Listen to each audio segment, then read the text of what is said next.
स्टेजवरचं कोणाचंही नाव घेऊन डायरेक्ट मुद्द्याला साथ घाला. या ठिकाणी सभेसाठी मला एक वेळ आहे, त्यामुळे कोणाची नावं घेणार नाही. व्यासपीठावर सर्व मान्यवर आज या ठिकाणी जिल्हा परिषद पंचायत समितीच्या निवडणुकीच्या 2026च्या शुभारंभ प्रसंगी उपस्थित आपण सर्व मतदार भगिनींनो, ही जी निवडणूक येऊ घातलेली आहे, एकाच मुद्द्यावरती आपण या तालुक्यानं लढायचा आहे. या निवडणुकीच्या माध्यमातून सरकारांना आम्ही विनंती केली होती की संपूर्ण राज्यामध्ये आणि केंद्रामध्ये जरी भारतीय जनता पार्टीचे सरकार असलं, मोठा भाऊ म्हणून काम करत असलं, तरी या तालुक्यामध्ये काळाची गरज आहे. भारतीय जनता पार्टी लहान भावाची भूमिका पार पाडणार आहे आणि या तालुक्याचं नेतृत्व याच तालुक्यातल्या नेत्यानं करावं, ह्या भूमिकेवर ही महायुती झालेली आहे. बंधूंनो, आज एक गोष्ट आवर्जून सांगण्यासाठी मी इकडे आलेलो आहे की भारतीय जनता पार्टीचे जे काही कार्यकर्ते आहेत या भागातील, त्या महायुतीच्या सर्व उमेदवारांना त्या उमेदवारांच्या पाठीशी ताकदीने उभा राहायचं आहे. काळाची गरज आहे. बंधूंनो, टीका करणं या आतापर्यंतच्या व्यासपीठावरच्या मान्यवरांच्या तोंडून तुम्ही ऐकलं. या तालुक्यामध्ये राजकीय दलाली असू दे, काय विषय चालले. जिल्हा परिषद पंचायत समितीची निवडणूक म्हणजे सामान्य कार्यकर्ते जे नेत्यासाठी धावतात, 10-20 वर्ष काम केले, अशा कार्यकर्त्यांच्या हक्काची भाकरी असते. आणि ती भाकरी आज कशा पद्धतीने या तालुक्यामध्ये तुतारीच्या माध्यमातून विकली गेली, या प्रत्येक जिल्हा परिषद गटामध्ये तुम्ही बघितलेला आहे. या कोकळे गटात बघा, दालगाव गटात बघा, राजनी गटात बघा, प्रत्येक उमेदवार जिल्हा परिषदचा असो किंवा पंचायत समितीचा असो, तू किती खर्चणार आहेस, तू किती खर्चणार आहेस, तू 50 लाख, तू किती, चल घे काही तिकीट. आणि सामान्य कार्यकर्त्यांना या ठिकाणी वाऱ्यावर सोडण्याचं काम झालेलं आहे. ज्या आज आपण म्हणतो सरकारांना म्हैसाळ योजनेचे शिल्पकार, थोडस चुकीचं वाटतंय मला. म्हैसाळ योजनेचे शिल्पकार नाही, म्हैसाळ योजना, टेंबू योजना आणि अखंड कृष्णा खोरे विकास महामंडळाचे शिल्पकार कोण असतील तर ते अजितरावजी घोरपडे सरकार आहेत. बंधूंनो, एक गोष्टीचा विचार करा. आज या तालुक्यावरती काय 15 वर्षात वेळ आलेली आहे, कशा पद्धतीने तिकीट दिलेलं आहे. राजनी पंचायत झडपी गटात जर बघितला तर काम करायचं असेल तर पहिल्यांदा त्या भाऊचं पान आणायला लागतं जुन्या स्टँडवर जाऊन, आणि मग त्याचं काम होत असतं, टॅक्स द्यावा लागतो. इथं बघा, या तालुक्यातला आराराबा वारल्यानंतर दुसऱ्या दिवशी ज्यांनी पक्ष बदलला असे दलाल या ठिकाणी तुमच्या समोर मत मागायला येऊन उभारलेले आहेत.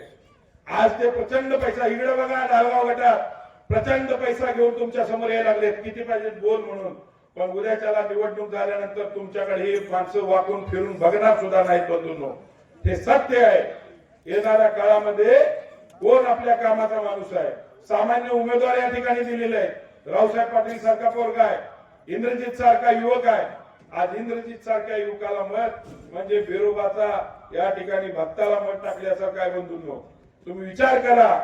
आज मुरुम टाकायला लागले, कोण काय करायला लागले, पण इलेक्शन झाल्यानंतर ही माणसं तुमच्या दारात येणार नाही. केंद्रात महायुतीचं सरकार आहे, राज्यात महायुतीचं सरकार आहे. प्रचंड असा निधी माझ्यासारख्या सामान्य युवकाच्या माध्यमातून आज 4 कोटी दिले. आज पाण्याचं जे काम झालेलं आहे ते 95 ला असू दे किंवा आता असू दे, सरकारांच्या माध्यमातून, काकाच्या माध्यमातून आणि फक्त महायुतीच्या माध्यमातून झालेलं आहे. योजना वगैरे सांगायला लागलो तर वेळ कमी आहे. जनतेची सेवा करणारे याच आपल्या आरेवाडीच्या देवस्थानाला 4 कोटी दिले, 3 कोटी दिले, तर किती हे तुतारेवाले आवाज करत होते. या मंदिरासाठी गोपीचंद पडळकर साहेबांच्या माध्यमातून 150 कोटीचा आराखडा झालेला आहे. हे भाजप महायुतीचं काम आहे. बंधूंनो, आणि याचा विचार करून येणाऱ्या निवडणुकीमध्ये आपण सामान्य उमेदवार दिलेले आहेत. आमच्याकडे आले होते उमेदवार, भाजपला तिकीट सुटलंय म्हटल्यानंतर कुठचा उमेदवार पळताला मी 50 लाख खर्चतो, 1 कोटी खर्चतो. असे व्यापारी, कॉन्ट्रॅक्टर उमेदवार आम्ही झिडकारलेले आहेत. सामान्य युवकांना या ठिकाणी उमेदवार दिलेले आहे. या तालुक्यातली दलाली मोडून काढायची असेल तर ह्या सर्व उमेदवारांना निवडून देणं काळाची गरज आहे. परवा आता काय करे रोहित दादा म्हणाले की MIDC येड्या गाभाऱ्याचं काम नाही.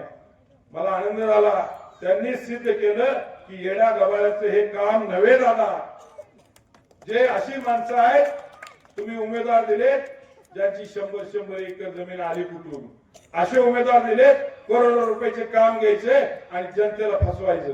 अशा प्रवृत्तीला बाजूला काढा आणि या माहितीच्या उमेदवारांना राष्ट्रवादी अजितदादा गट आहे, भाजप आहे, जनस्वराज्य आहे या ठिकाणी, त्याचबरोबर आरपीआय या महायुतीच्या सर्व उमेदवारांना आपण प्रचंड बहुमताने विजयी करा.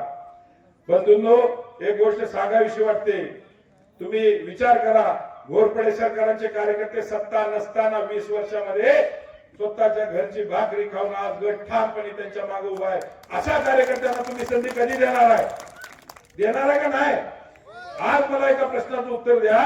या युवकाने आज गजानन आमचा तिथला ओलेकर उभारलेला आहे, सामान्य युवक आहे, बैलप्रेमी युवक आहे. अशा पोराने कधी जायचं का नाही पंचायत समितीत? का कॉन्ट्रॅक्टर लोकांनी जायचं? या झेडपी गटामध्ये जे यापूर्वीचे झेडपी सदस्य होते त्यांनी ह्या गटातला निधी आठवड्याला टक्केवारी घेऊन दिला. तुमच्या गटात आले का? जे आमदार आज इथं भावनिक आव्हान करायला यायला लागले, निवडून आल्यापासून ते तुमच्यापर्यंत आभार मानायला सुद्धा आले नाहीत. ही सत्य परिस्थिती आहे. का आलेत आपल्यापर्यंत आभार मानायला?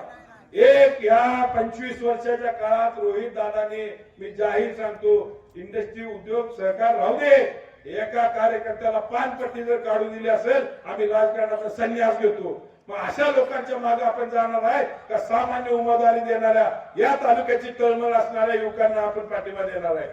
आम्ही एकच ठरवलंय, इथून पुढच्या काळात या तालुक्याचं नेतृत्व याच तालुक्याचा नेता करेल. घोरपडे सरकार असू देत आणि त्या सगळे असू देत आणि या ठिकाणी बसलेला कोणी नेता असू दे, या तालुक्याचं नेतृत्व याच तालुक्यातील नेत्याने करावं. ह्या भूमिकेवर कुठेतरी जावा.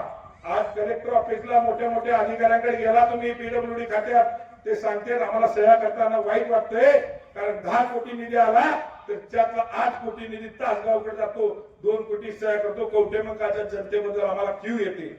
ही परिस्थिती आहे बंधूंनो, याचा विचार करा. पैसा वतणार, स्वतःच्या अंगावर गुलाल ओतून घेतणार आणि परत ती येणार नाही. अशा माणसांना निवडून देऊ नका. सामान्य तळागाळातल्या जनतेची नाळ असणाऱ्यांना निवडून द्या. एक उमेदवार आहे त्यांचा सांगलीत राहतोय, एक उमेदवार आहे ईश्वरपूरला राहतोय, एक उमेदवार आहे कोल्हापूरला राहतोय, एक उमेदवार कवठ्यात राहतोय, इथे गावाकडे उभारला आहे. असे उमेदवार नाहीत आपले, रोज गावात असणारे उमेदवार आहेत. याचा कुठेतरी विचार करा. महायुतीचं सरकार आहे, राज्यात सरकार आहे, केंद्रात सरकार आहे, निधीची कमतरता नाही हे सांगायची गरज नाही. इथून पुढच्या काळामध्ये प्रचंड निधी या ठिकाणी तालुक्याला येणार आहे. आज बघा, अजितदादा गेले, त्यांचे व्हिडिओ यायला लागलेत. काय त्यांनी भावनिक भाषण केलं. प्रत्येक व्हिडिओच्या माध्यमातून आपण बघताय, जनसेवा करत करत ती व्यक्ती गेली. अजितदादा म्हणत होते शेवटच्या श्वासापर्यंत मी जनसेवा करत राहणार. आज ही गरज आहे. जर खरोखरच जर आपण त्यांची जर आत्मीय श्रद्धांजली व्हायची असेल तर या घड्याळावरती उभारलेल्या सर्व उमेदवारांना मतदान करून आपण त्यांच्या आत्म्यात शांती लागणार आहे, ती श्रद्धांजली असणार आहे. या तालुक्याच्या माध्यमातून काम करणाऱ्या माणसांच्या पाठीमागे राहा. खरं काय खोटं काय हा अभ्यास करून आपण चांगल्या उमेदवारांच्या पाठीशी राहा, ही विनंती या कार्यक्रमाच्या माध्यमातून मी करतो आणि या ठिकाणी थांबतो. जय हिंद, जय महाराष्ट्र. यानंतर या सगळ्यांच्या आग्रहास्तव अनिताताई सगळे यांनी 2च शब्दात आपलं मनोगत व्यक्त